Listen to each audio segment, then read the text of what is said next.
So by a show of hands, how many of you are wearing shoes right now? What a shocker. Everyone in the room. So if you think about it, everyone in this room is wearing shoes. But can we say that about people in third world countries?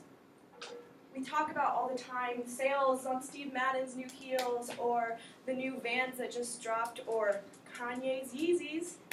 But what about that little kid in Africa who's sitting there right now, his feet bleeding because he can't afford a pair of shoes? Not everyone in this world can afford shoes, and it's a big problem that our world has been facing for years. Me and my drama club, we actually tried to address this issue.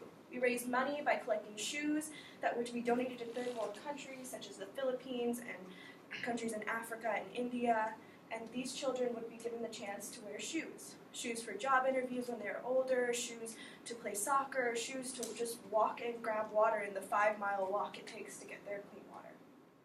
Do we ever stop and think about how fortunate we are to have something so small as shoes?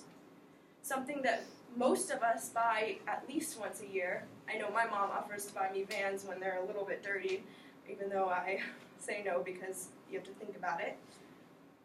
And the real question that we always ask ourselves is, are we taking a second to walk in someone else's shoes? Do we think about the struggles that they go through every day? Or do we only think about what's going on in our lives?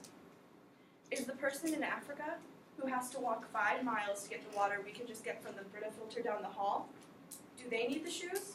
Or do we need to spend our money on another pair of shoes on top of the 15 we already have? So, shoes are something that unite us all, right? It's something that I believe define who we are. Every person in this room has a different set of shoes, a different activity they use the shoes for, a different place they bought the shoes, a different way they feel the shoes define them. A cute pair of heels can make you feel confident, a nice pair of Birks can help you walk great. But are we giving these children in Africa and India the chance to define who they are through their use of shoes? So I just ask you today to take a second and walk a mile in someone else's shoes. Thank you.